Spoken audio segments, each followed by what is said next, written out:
তো সেই বয়সটুকুতে যখন একজন মানুষ এই ক্যান্সারে আক্রান্ত হয়, তো এর চেয়ে যে দুঃখজনক আর কিছুই হতে পারে না।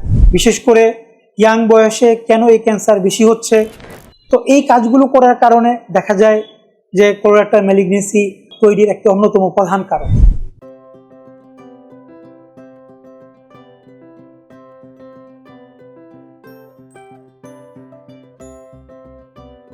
আসসালামু আলাইকুম, আমি ডাক্তার মোহাম্মদ সাইফুল ইসলাম পাঠান, কর্মরত আছি আবাসিক চিকিৎসক হিসেবে ময়মনসিংহ মেডিকেল কলেজ হাসপাতালে।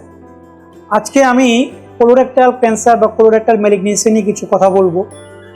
সাধারণত কোলোরেক্টাল ম্যালিগনেন্সি বলতে বোঝায় আমাদের শরীরের যে বৃহদান্ত্র এবং পায়ুপথ আছে তার যে ক্যান্সার।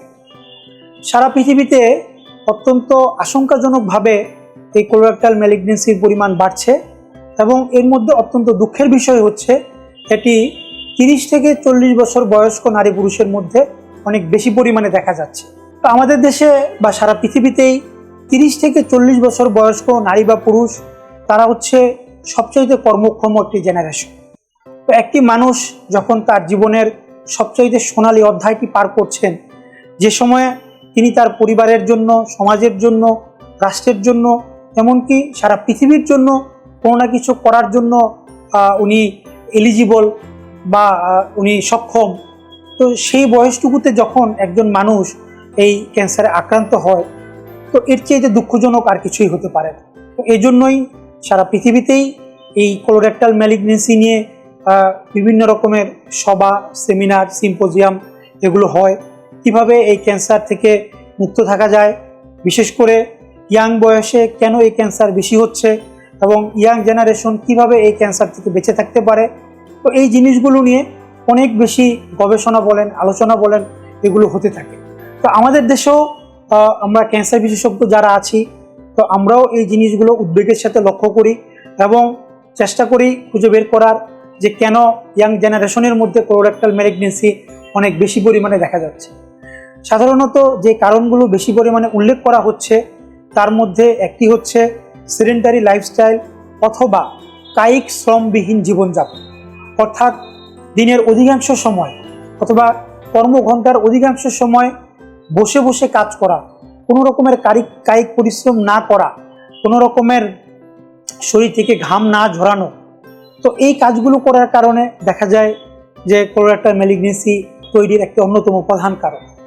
এছাড়া অতিরিক্ত পরিমাণে ফাস্ট ফুড, স্যাচুরেটেড ফ্যাট অথবা রেড মিট খাওয়া, শাকসবজি কম খাওয়া, এগুলোও কোলোরেক্টাল ম্যালিগনেন্সি তৈরির অন্যতম প্রধান কারণ।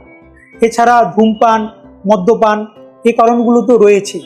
তো সেই জন্য আমার সবার প্রতি আবেদন থাকবে, বিশেষ করে আমার যুবক ভাই এবং বোনদের প্রতি, যে আপনারা এই কোলোরেক্টাল ম্যালিগনেন্সি নিয়ে সচেতন হন। যে কারণগুলো বলা হলো, যে কারণগুলোতে কোলোরেক্টাল ম্যালিগনেন্সি অনেক বেশি পরিমাণে হচ্ছে, সেই কারণগুলো সম্বন্ধে আপনারা জানেন এবং সেগুলো থেকে বিরত থেকে নিজের জীবনের সোনালী সময়টুকু সমাজের জন্য, দেশের জন্য, পরিবারের জন্য কিছু কন্ট্রিবিউট করার চেষ্টা করেন। এবং এছাড়াও আরেকটি কোলোরেক্টাল ম্যালিগনেন্সি অন্যতম প্রধান কারণ হচ্ছে পারিবারিক ইতিহাস। যাদের পারিবারিক ইতিহাস রয়েছে তারা সর্বশেষ পরিবারের মধ্যে আত্মীয় স্বজন যাদের সর্বশেষ যে বয়সে ক্যান্সার হয়েছে তার 10 বছর আগে থেকে স্ক্রিনিং করা শুরু করুন। স্ক্রিনিং মানে বিভিন্ন পরীক্ষা নিরীক্ষার মাধ্যমে এই রোগটি আপনার শরীরে হচ্ছে কিনা বা হওয়ার সম্ভাবনা কতটুকু আছে সেগুলোকে জানা, এবং যদি প্রাথমিক পর্যায়ে এই রোগটি ধরা পড়ে তাহলে আরোগ্য হয়ে যাওয়ার সম্ভাবনা অনেক বেশি থাকে।